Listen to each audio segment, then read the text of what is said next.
She stared at me as I washed her hair, and eventually her little arms came to circle my waist. I smiled at her, just so she'd know this was okay. I was a stupid motherfucker for not anticipating that exact reaction, but that didn't make it wrong. And it didn't make it right. It just made it us. We'll try again though, right? She whispered as I leaned her head under the water once again to rinse out the shampoo from her long hair. When it won't hurt?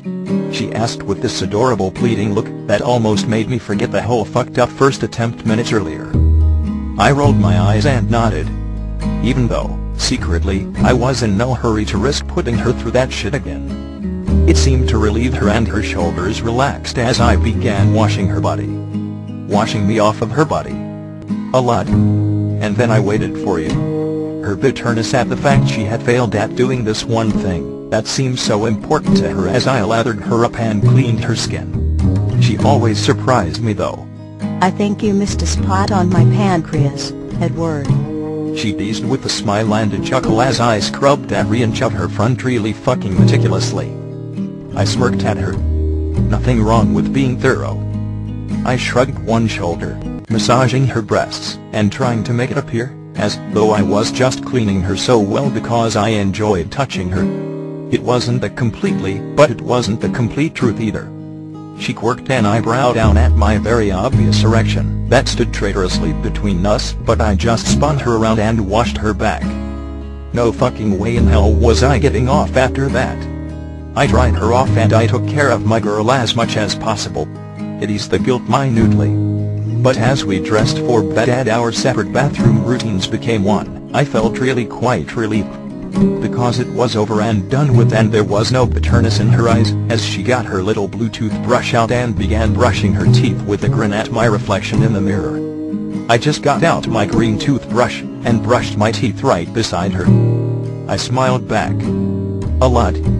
I was thankful for the dark comforter that made denying the bloodstain easier once we were ready for bed.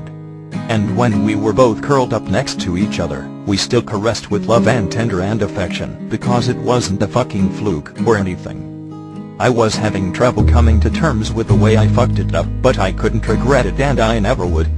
She hummed sweetly to me as I breathed in her hair and stroked her cheek. It didn't smell like flowers and cookies though. It smelled like flowers and cookies mingling with my shampoo as I drifted off to sleep with her tight in my arms. I didn't know how long I had been sleeping, but it was a deep, peaceful slumber and I was so fucking warm and comfortable under the covers that I had a hard time understanding why I was even awake to realize it. But something felt wrong. Something that was off enough to actually wake me from the dead coma I was in. I was still half asleep with my eyes closed, dancing behind my lids as I used my remaining senses to determine what was wrong around me. My girl felt oddly rigid in my arms, and her breathing was coming out in sharp gasps against my throat. Her hand was fisted into my shirt, pulling the neck down and exposing my chest. She was gripping it so tightly. She shook once. I furrowed my brows, fighting off the cloud of drowsiness that hazed my mind, or embracing it. I couldn't decide which was more desirable at the moment. She shook twice. I nuzzled her hair. It smelled really good. Like the two of us combined. Flowers and cookies and my shampoo. And it was still damp. It felt cold against my face. She fucking screamed. Loud and shrieking into my throat and I shot up out of bed. Gaping at her as her mouth hung open and the loudest fucking wail escaped. I was going to clamp my hand over her mouth before I realized her wide, terrified eyes weren't fixed on me. She was backing up against the headboard, and she was staring across the room as the scream stopped just long enough for her to draw in a shuddering breath. She began shrieking again as soon as her lungs were filled to capacity. And as I spun my head around to follow her gaze, I realized what had her so goddamn terrified. Someone was inside of my fucking room. I fumbled for the lamp, cringing against her scream, and knocking over the alarm clock as I grabbed blindly in the dark for the lamp. When I finally found the switch and flicked it on, the room became illuminated in the soft glow, but her screams never lessened any as I squinted and turned my face to the direction of the intruder. just basically ready to fuck someone up so badly that my fists were clenched and shaking just as much as my girl. But I didn't know if I could exactly call Daddy C an intruder. Carlisle stood in front of my dresser with his hands over his ears and his eyes as wide as two saucers as he registered the scene in front of him. I brought Ella into my arms. Because even though there was big fucking problem standing in the middle of my bedroom, she was the more important issue. I squinted and brought her head to my chest, smoothing back her damp hair and rocking her. I shushed her gently, cooing in her ear and trying to reassure her everything was okay. And after a moment, the screams finally ceased.